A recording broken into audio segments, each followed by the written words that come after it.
Under the amber haze of a late summer evening, Greg Milton leaned against the wooden railing of his front porch, sipping black coffee that had long gone cold. The sun was lowering behind the hill line, casting a mellow glow across the edge of his property. 10 acres of wooded perimeter, rocky soil, and the long, winding driveway he'd built with his own hands nearly 12 years ago. It was paved with precision, each slab of rare volcanic slate hand-laid, not because he needed to impress anyone, but because he believed in doing things once and doing them right. For Greg, the house wasn't just a structure. It was the final chapter in a lifetime of labor, a place where he could finally settle in silence, on his terms. He wasn't the chatty type. A handshake and a nod were about as much as he offered to the neighbors, and frankly, that was more than enough for him. He'd earned his space through years of running his stone restoration company, and now, semi-retired, he worked with a few select clients, restoring historic building facades or consulting on stone selection for public memorials. It paid well and kept his hands busy. What mattered to Greg wasn't the money, but the autonomy. Everything he had, the tools in his shed, the copper gutters he cleaned himself, the solar rig on his garage roof, was chosen, installed, and maintained without asking anyone for permission. That was the point. But the neighborhood had changed over the years. The land around his was slowly sold off, subdivided, and developed into a tighter-knit residential block. Young couples moved in, then corporate professionals, and eventually the inevitable happened. A residence committee was formed, ostensibly to improve the area. Greg paid it little mind. His parcel predated the entire development by over a decade. The original deed even included a clause exempting his land from the kind of collective management that came with gated communities and group landscaping codes. He had never signed anything, never agreed to shared bylaws. So when he received the invite to attend the neighborhood unity meeting, he almost laughed. Still, he went. Curiosity got the better of him. Maybe it was the smell of barbecue drifting over from the park across the way, or maybe it was the slight boredom that sometimes creeps in when you've spent the whole week organizing your tool room. He stood at the edge of the gathering, arms crossed, sunglasses on, saying little. People smiled, waved, offered him bottled water, which he politely declined. It was the kind of friendliness that felt carefully choreographed, like everyone was playing their role in a brochure. Greg didn't fault them for it. Most folks just wanted a sense of control in a world spiraling further into noise. But as soon as the woman with the clipboard took the makeshift stage and began explaining the new compliance vision for neighborhood cohesion, Greg's gut tensed. She introduced herself as Meredith. Blazer, flats, tone like a cheerful HR rep. Her words were polished but heavy with implication. Shared values, visual harmony, common objectives. Then came the ask. They were formalizing the association into a management council, and they would love for Greg to join. It wasn't mandatory, not exactly, but strongly encouraged. His property, she noted, sat at the entrance to the newly formalized district, and it would set the tone for others. She smiled brightly. Greg remained expressionless, his jaw tight. When she paused to let the idea sink in, he finally spoke. "I'm not interested," he said flatly. "My parcel isn't part of this district, and I've got no use for committees." The group went quiet for a beat too long. Meredith's smile tightened, just slightly. Someone coughed. A man near the back leaned toward another and whispered something. Greg took another sip of his cold coffee and nodded politely. Best of luck, though. That was the end of it. Or so he thought. No one argued. No one followed him as he turned and walked back to his truck.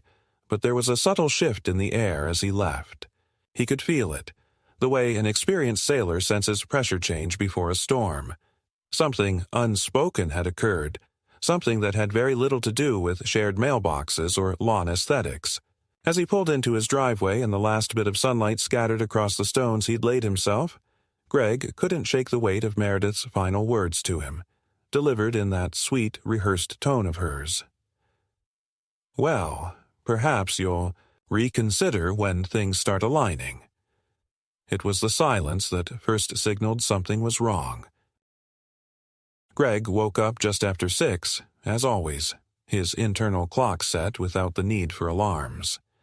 The sun was barely beginning to rise, casting a soft blue light through the bedroom window. Normally, mornings brought the familiar sound of tires crunching down the gravel turn, the occasional dog bark echoing in the distance, or the low hum of a neighbor starting their car on the far side of the hill. But today, there was nothing. No background noise, no birdsong, not even the rustling of trees through the window he always cracked open for fresh air.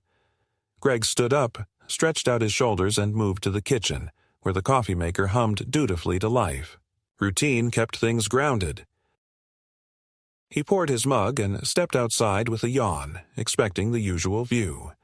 The winding slate driveway glinting under the early sun, the faint haze rising off the earth, his truck parked neatly to the left, facing the road.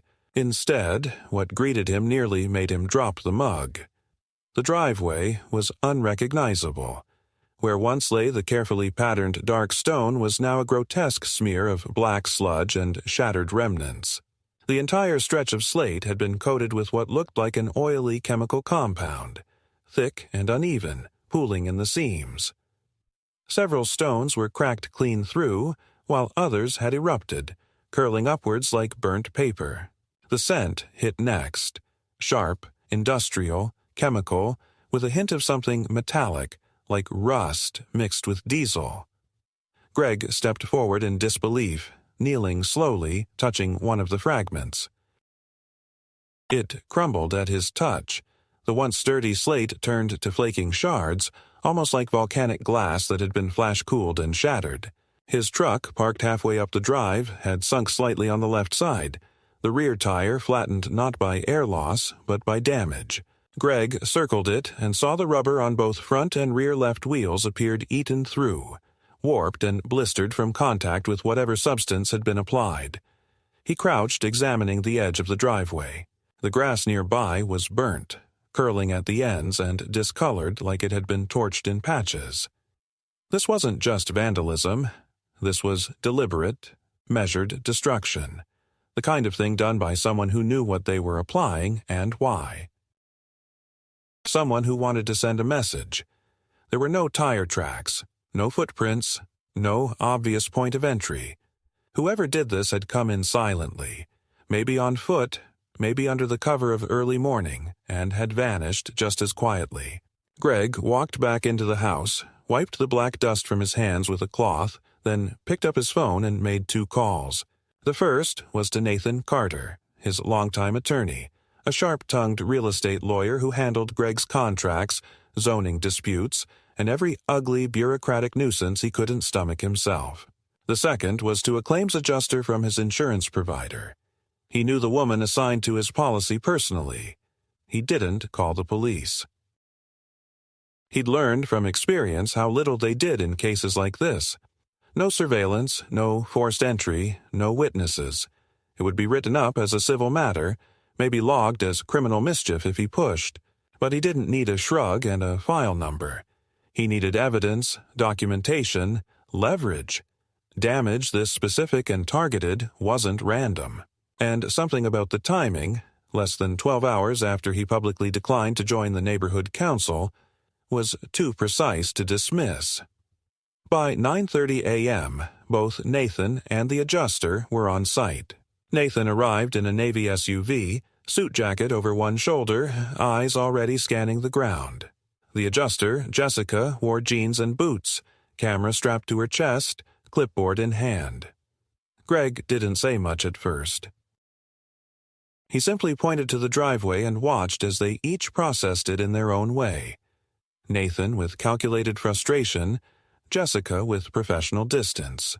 "This is high-grade material," she said after a few minutes, crouching to examine a broken stone. "And whatever hit it, it wasn't just a solvent. Look at the fracturing. This is thermal. Something was poured here that reacted chemically and maybe with heat. That's not paint thinner. This was engineered. Nathan looked up sharply. Engineered? He echoed. Maybe something acidic, combined with a drying agent. Some kind of compound meant to strip or break down hard stone. This wasn't something you get at a hardware store. Greg crossed his arms. So, it's intentional. Jessica nodded. Absolutely. Targeted. Nathan stepped forward. We'll file the claim under malicious destruction of property, and I'll draft a cease and desist to the neighborhood board, even if we can't directly link them yet. If there's a pattern here, it's important to get ahead of it. Greg hadn't mentioned his suspicions outright, not yet. He'd told Nathan he declined to join their committee, that they didn't like the answer, but not that he'd seen a car idling outside the night before, parked without lights, engine barely audible. He hadn't said anything about the subtle change in tone when Meredith, the council lead, had wished him luck. Maybe it was coincidence. Maybe not. But something about the look in her eye, the saccharin layer on her voice, had stuck in his mind like a thorn. People like her didn't bark. They smiled while tightening the leash. By early afternoon, Jessica had photographed and recorded every inch of the damage.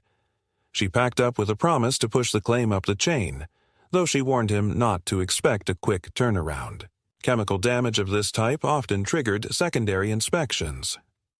And if they suspect it's related to any business operations, she added, they'll try to deny residential coverage. Greg knew the game. He'd worked construction too long not to. As she left, Nathan stayed behind, stepping into Greg's kitchen while the two shared coffee in silence. Finally, Nathan said, "If you want to move quietly on this, I've got someone who might help. Not a PI, but an industrial consultant. He's ex-civil engineering. Can analyze the residue, check the region for any similar cases. He keeps things quiet and off the books." Greg shook his head. "I don't want this quiet. I want it documented. If this is some bullshit power play, I want it clear who's stepping over the line." Nathan smiled without humor. "Then we'll go the clean route. Letters, evidence, legal pressure." Greg stared out the window at the ruins of his driveway, the warped stone, the bitter trace of something synthetic in the air. There was a reason the destruction hit so deep. It wasn't just property. That driveway had taken months to build. It had been done by hand, alone, when he first bought the land and refused every cheap bid to pave it with concrete. Each slab had been laid with care, each groove carved to his own design. It was the first thing he made that no one else touched, and now it lay shattered, dissolved by something that wasn't just corrosive to stone, but to intention. He didn't speak again until Nathan was halfway out the door. "Tell your guy to check anyway," Greg said, voice low. "Even if we go legal, I want to know what exactly they used. I want specifics." Nathan nodded once. "You got it." Greg stood there alone, sun climbing high, the smell of destruction clinging to the earth like an accusation. For the first time in a long while, he didn't feel entirely in control of what came next. But he knew one thing. Someone wanted to teach him a lesson for standing apart, and whoever they were, they'd started something they weren't going to finish quietly. The following morning, Greg was up before dawn, unable to sleep. He'd spent half the night staring at satellite maps of the neighborhood, comparing old layouts and entry points, double-checking boundary lines and right-of-way claims. His property, sitting just beyond the formal limits of the neighborhood management district, was technically independent. His title predated the association by a decade and included clauses that specifically exempted it from any collective agreements. But technicality didn't matter to people who operated through implication and pressure. It was becoming clear that what had happened to his driveway wasn't just about compliance or aesthetics. It was about leverage, about breaking down resistance quietly and thoroughly. And the more he thought about it, the more the pattern came into focus. By 8 a.m., Greg was already in his truck, heading down to a nearby industrial supplier. The chemical compound that had destroyed his slate wasn't something anyone could buy off the shelf. He brought with him samples of the damaged material in sealed bags, fragments of the crumbled slate, and even some soil from the burn line where his driveway met the edge of the grass. He didn't tell the clerk why he wanted the analysis. He just paid extra to have it rushed through a connected lab, no questions asked. With that taken care of, he returned home and found Nathan's emergency motion already waiting in his inbox. A formal letter demanding that the neighborhood committee cease any action that could affect access to Greg's property, including any gate. Modifications, roadway obstructions, or alterations to common-use pathways. Greg printed 3 copies and hand-delivered one to the board's office at the community center, a slick, renovated space that had once been a school annex. It was quiet when he entered, the receptionist smiling too brightly as she took the envelope. Meredith was not in. Greg didn't ask when she'd return. On the way back, he noticed something strange. His mailbox, normally tucked safely by the side of the entrance path, had been moved, dragged 5 feet inward and reattached to a new, shorter post. The metal looked cleaner than before, almost new. Greg stepped out to inspect it and found a tag stapled to the base. Adjusted for jurisdictional compliance, Parcel 14, C Transition Zone. The wording wasn't just bureaucratic, it was surgical. Someone had decided to treat his land as if it were part of their domain, no matter what the title said. When he called the county office to report unauthorized changes to his mailing location, the clerk, clearly reading from a script, said the adjustment was filed by a local coordination team as part of a regional postal efficiency update. When Greg asked for details, she hesitated, then offered a number to call. It rang 6 times before going to voicemail. No name, no explanation. Things escalated further that afternoon. Just after noon, a white service van pulled into the cul-de-sac near Greg's driveway. It idled for 5 minutes, then backed up slowly and disappeared behind the curve. Greg watched it from the window, heart tapping a slow, heavy beat in his chest. 20 minutes later, his phone buzzed with a notification. Service disruption report. Natural gas inspection required. It was from a utility company he hadn't dealt with in years, claiming a leak had been detected in his area and an emergency. Inspection was being scheduled within 72 hours. The message didn't sit right. He walked to the edge of his yard and saw fresh paint lines running across the grass, fluorescent orange, tracing a route from the main road right up to the side of his house. They hadn't been there the day before. Greg immediately called the number listed on the notice.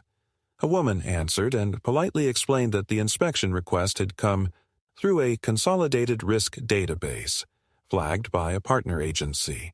When Greg pressed her on who exactly flagged the property and what credentials they had, she backtracked and said she'd have someone call him back.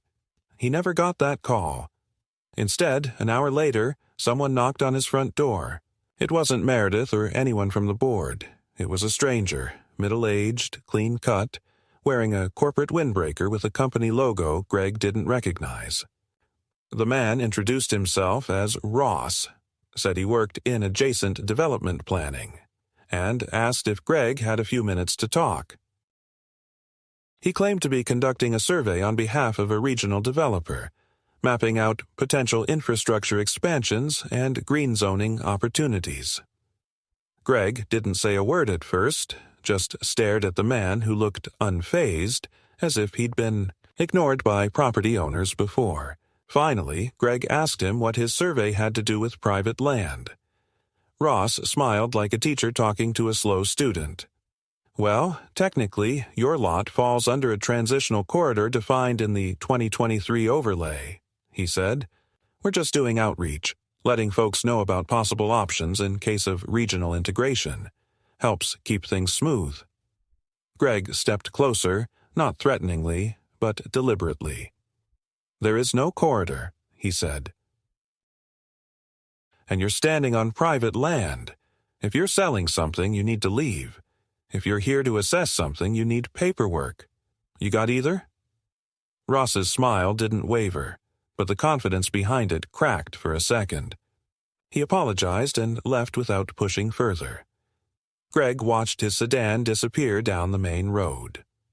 Later, when he tried to look up the company name from the man's jacket, the website listed no contact information beyond a generic inquiry form. The situation was evolving beyond passive-aggressive property politics.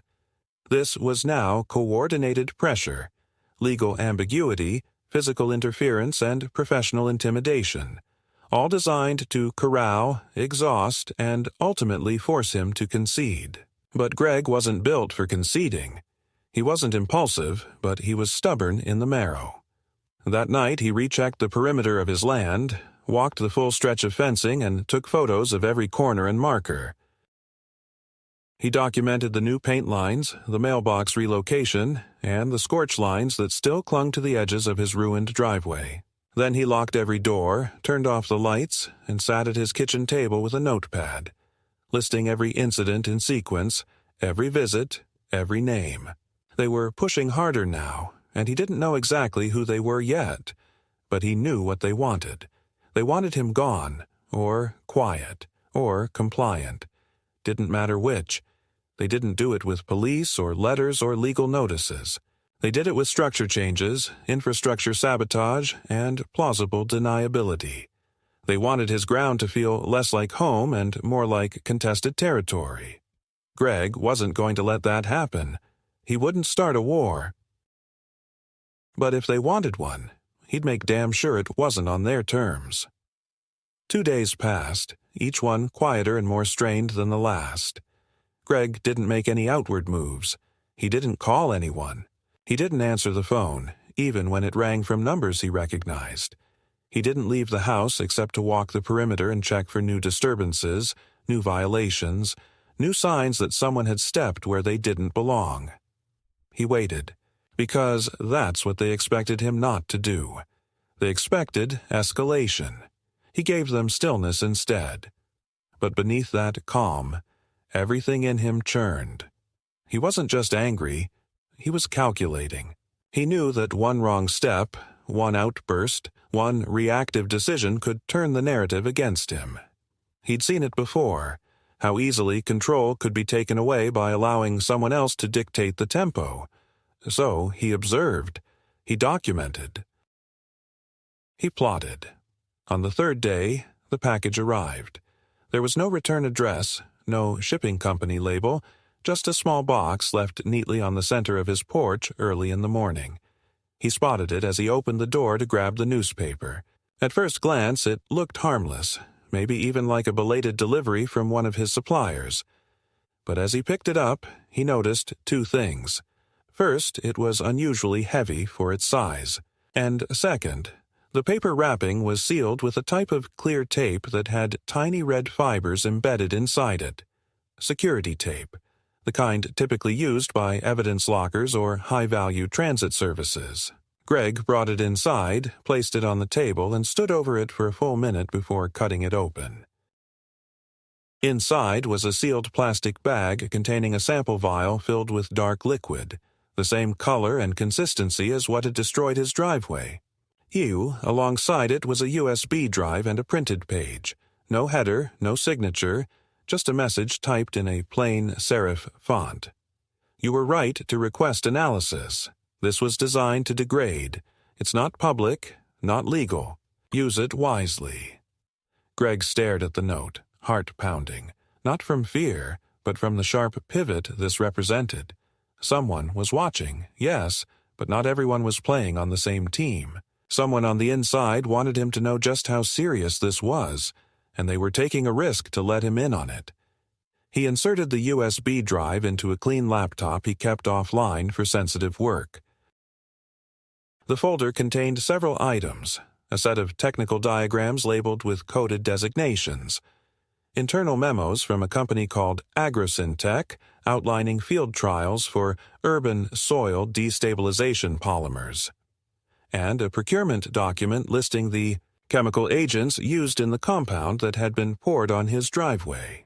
The memos referred to the product as Type D agent and described it as experimental, unlicensed for commercial or civilian use, and intended for field demolition and subsurface weakening in controlled demolition sites.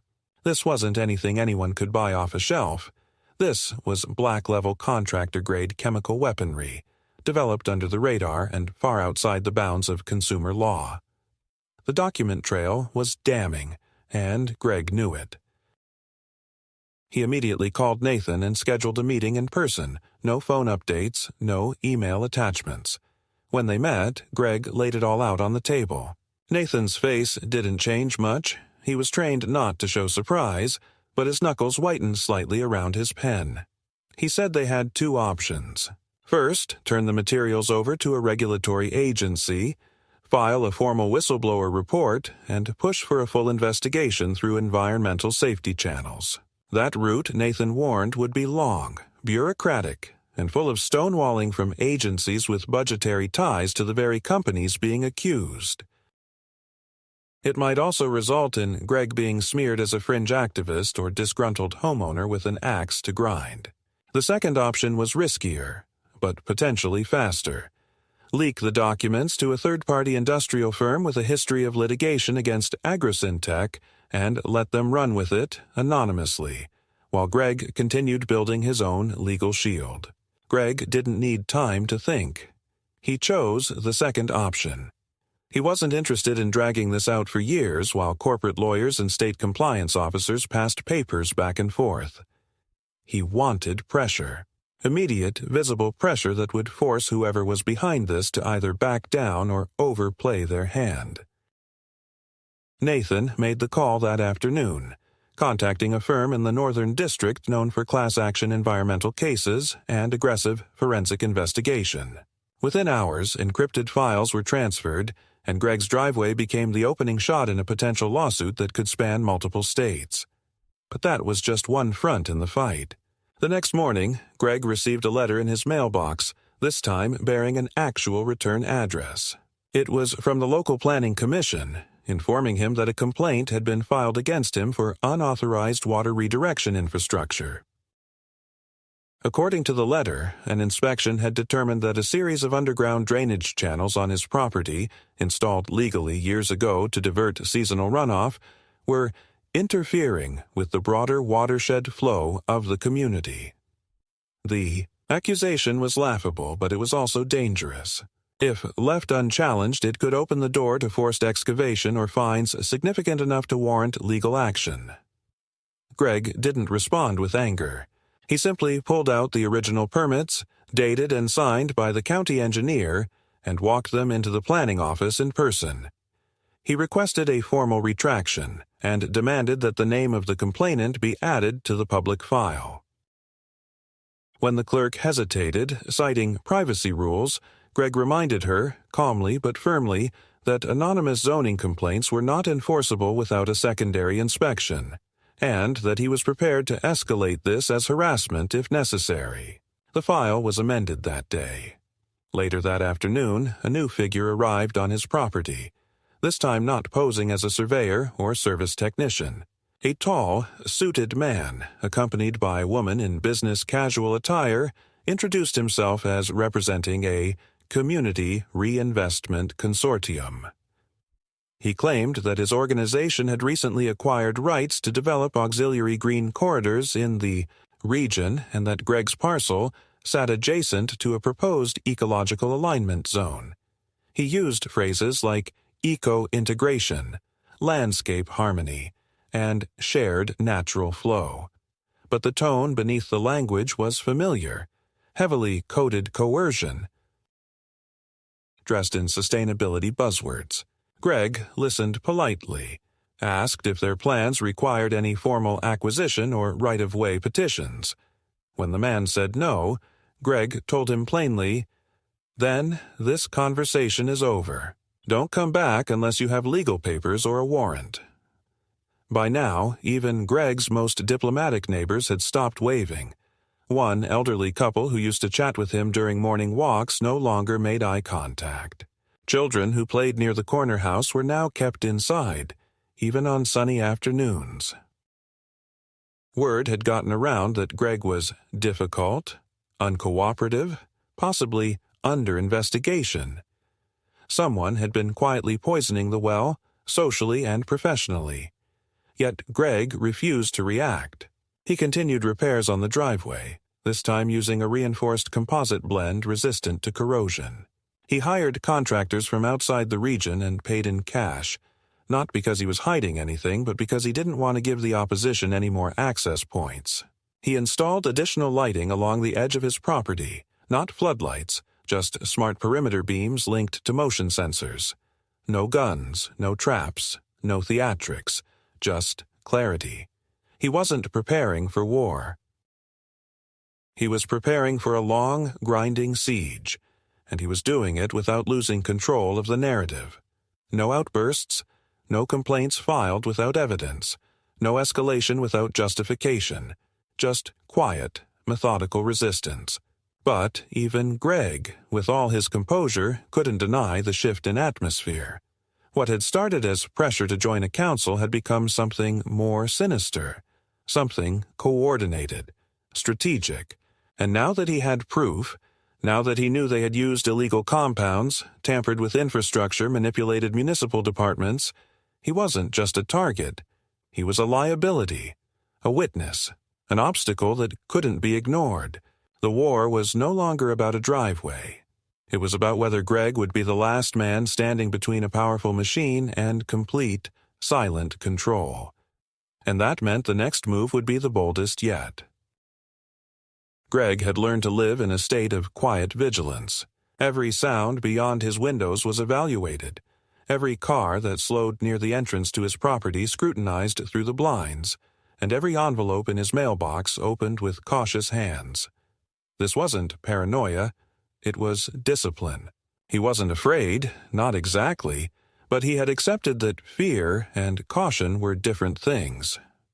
He'd crossed some invisible line with the people behind the pressure campaign, and they were escalating now, not loudly, but with precision. The fifth incident began not with an intrusion, but with silence again. One Thursday morning, Greg logged into his business account to process payments for 2 vendors, routine bills for the restoration project he was overseeing in a neighboring county. But when he tried to complete the transfers, an error message blocked the transaction. Account restricted. Contact customer service. Confused, he called the bank and was met with the same sterile tone that every bureaucratic dead end shared. "We're currently reviewing certain flagged activities for compliance," the representative told him. Greg pressed for specifics, but the woman would only say that an external report had triggered the review and that his funds were temporarily frozen pending clarification. It was, of course, absurd. Greg had maintained spotless financial records for years. There were no debts, no lawsuits, no questionable transfers. The only thing that had changed recently was the list of enemies who might benefit from making his life harder. When he contacted Nathan, his attorney, the response was brisk. "We'll serve a request for documentation by noon." Greg already knew what Nathan was thinking. The same thing Greg had begun to suspect. Someone was using professional tools and back channels, not just threats and sabotage. This wasn't about fear anymore. This was about applying pressure across multiple vectors, legal, financial, reputational, all aimed at the same result, forcing Greg to yield. But if they expected him to fold, they didn't understand who they were dealing with. Greg had spent most of his life working contracts where deadlines and pressure were non-negotiable. He knew how to function under strain. Instead of reacting emotionally, he began his own investigation, starting with the contractors he had hired for the driveway repairs. One of them, a quiet man named Javi who did composite stonework, mentioned something odd. A day after completing the second section of the driveway, he'd received a visit from 2 men in business attire claiming to be part of a zoning oversight body. They had asked him to provide copies of all permits related to the work, and implied that operating in the area without special certification could be grounds for fines or suspension. Javi, spooked, canceled his next scheduled visit. Greg asked Javi to describe the men, but the contractor had already deleted the photos he'd taken of their license plate. He didn't want trouble. That's when Greg realized something even more infuriating. The people pressuring him weren't just targeting him. They were creating an atmosphere of fear around him, making him toxic to anyone who did business with him. They were isolating him methodically, turning each attempted act of normalcy into another point of vulnerability. The next move came from the county assessor's office. A formal notice arrived by registered mail. His property had been reclassified for a parcel reassessment. Due to land use inconsistencies and unreported structural modifications, Greg knew exactly what this was. It was a tactic used by developers and land pressure groups. Reclassify a parcel, inflate its tax burden, apply fines for supposed violations, and slowly force the owner out through financial exhaustion. He didn't even have to look to know who had likely whispered into the right ear. He brought the letter straight to Nathan, who didn't need time to prepare a response.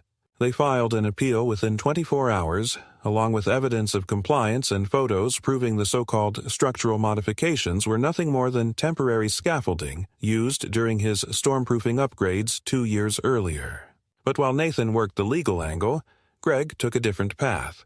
He called in a favor. Years ago, Greg had done a complicated restoration job for a municipal archive building. The project supervisor back then had been a meticulous, no-nonsense woman named Ellen Briggs. She now worked for a private infrastructure consultancy firm that handled integrity inspections, zoning disputes, and utility audits. When Greg reached her, she remembered him immediately, and, more importantly, she agreed to help. She brought a small team of field analysts, each equipped with ground sensors and field-grade spectrometry kits. They ran a comprehensive environmental assessment of Greg's property, verifying that no illegal lines, modifications, or environmental violations existed. The findings were documented, notarized, and compiled into a formal report which Greg then forwarded to both the county and Nathan. The effect was immediate. An email arrived the next morning, quietly stating that the reassessment had been delayed, pending further review. But the pressure didn't stop. It just changed shape. Later that week, Greg received another visit, this time not from men in suits or surveyors. It was a woman in her 50s, conservative in appearance, polite to the point of being artificial. She introduced herself as Karen, a longtime neighborhood resident, and said she was deeply concerned about what's been happening to the harmony of the area. She didn't accuse Greg directly of anything but spoke in vague, over-concerned tones about how resistance to integration and choosing to remain outside the collective spirit could create very unfortunate tensions. Greg said nothing for the first few minutes, listening carefully to her language. It was rehearsed, clearly practiced, designed to sound sympathetic while implying threat. When she began to lament how much easier things would be if everyone simply chose to participate, Greg cut her off. "Is this supposed to be diplomacy?" he asked, "or something less polite dressed up as community concern?" Karen tilted her head, smiling tightly. "I'm here because we still believe you're reasonable," she said. "And reasonable people don't want to be caught in litigation, audits, or public complaints that could drag out for months. People talk, Greg. You've built something special here. It would be a shame if it got tangled." Greg didn't respond. He simply held the door open until she left. That night, he couldn't sleep. Not because he was afraid, but because the game had changed again. It was no longer about compliance or even punishment. It was about discrediting him, driving a wedge between him and the rest of the neighborhood, and painting him as the problem. It was social warfare disguised as civic order. But Karen had made one mistake. She talked too much, and in her attempt to pressure him, she'd revealed what they feared most, that he wouldn't break, that he wouldn't settle, and that he wasn't alone. Because for the first time since the pressure began, one of his neighbors, an older man who lived 2 lots down, stopped him on the road the next morning. He said little, but what he said mattered. "You're not wrong, Greg," he muttered. "We just didn't know how far they'd go." Greg didn't ask for more. He just nodded, because one crack in the wall meant it was already starting to fall apart. The day Greg received the subpoena, he didn't flinch.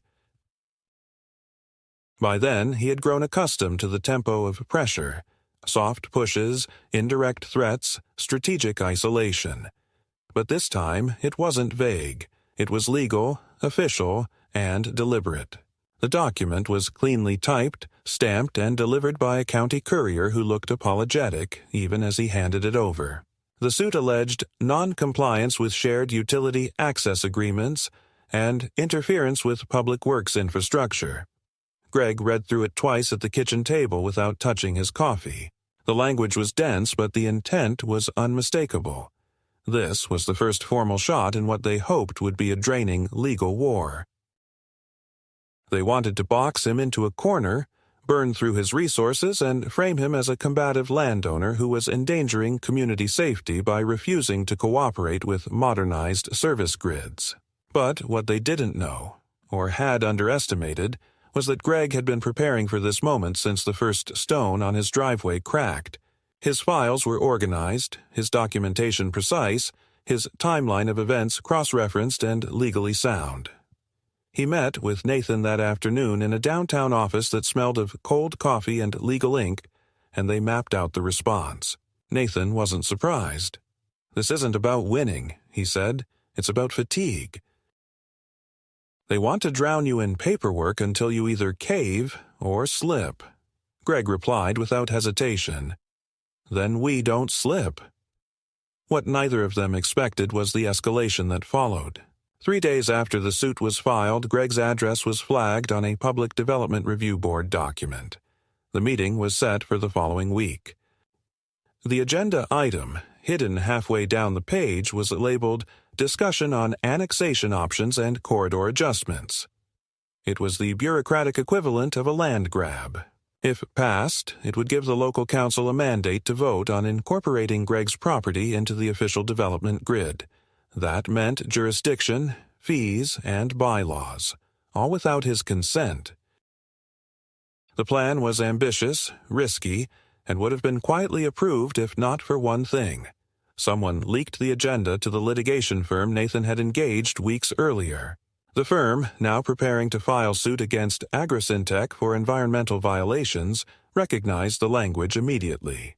The same phrasing had appeared in other regions where silent land acquisition was used to bury chemical damage settlements and force quiet sales. It wasn't just local anymore. This was coordinated. It was procedural erasure. Greg was being targeted not because of a personal grudge, but because his resistance interfered with a larger strategy: silence, assimilation, expansion. Armed with this, Nathan made a bold move. He filed an emergency injunction against the Development Review Board, citing conflict of interest, abuse of administrative power, and evidence of undeclared corporate influence in municipal zoning actions. Attached were excerpts from the leaked documents, names of council members with undisclosed ties to real estate consultancies, and preliminary findings from Ellen Briggs' environmental audit team showing traces of the same illegal chemical compounds in runoff near a soon-to-be-constructed townhome complex adjacent to Greg's land. The court granted a temporary freeze on the vote, pending review. And just like that, the momentum shifted. The media, which had previously ignored the situation, began sniffing around.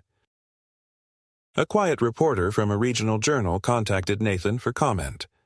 Greg declined interviews, but authorized the firm to provide documents anonymously. Within 48 hours, a short article ran, "Landowner faces pressure amid environmental questions," with just enough detail to raise eyebrows. It wasn't a firestorm, but it was smoke, and the people pulling strings knew what came next. Then came the final move.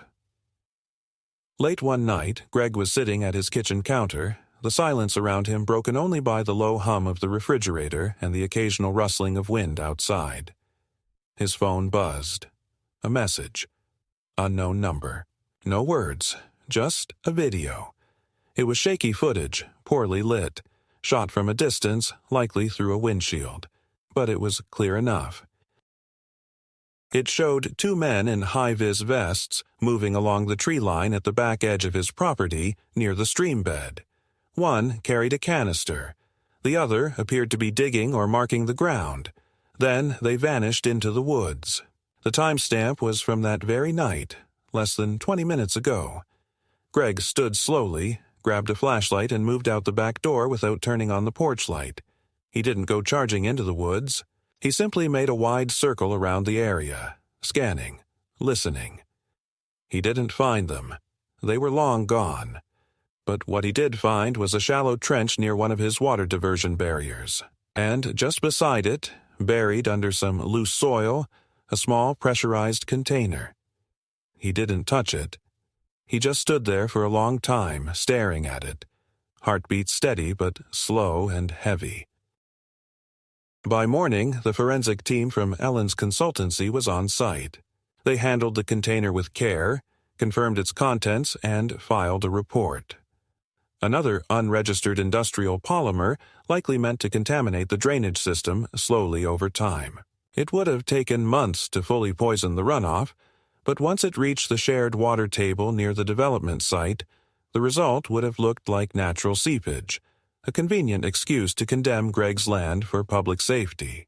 This was the end game. Not overt destruction, not legal victory, but engineered ruin. A quiet poisoning dressed up as fate. Nathan filed new charges that afternoon: coordinated sabotage, environmental endangerment, criminal trespass. Now it wasn't just a civil matter. It was criminal. And this time, local enforcement couldn't stay neutral. An investigation was opened, and within days the heat finally turned the wrong rock.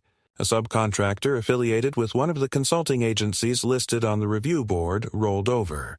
His deposition implicated 3 board members, a supply vendor, and a project manager linked to AgroSyntech. The structure behind the campaign was no longer hidden. It was exposed, clear, documented, and vulnerable. Greg didn't celebrate. He didn't smile. He simply walked the edge of his property at dusk and looked out over the trees.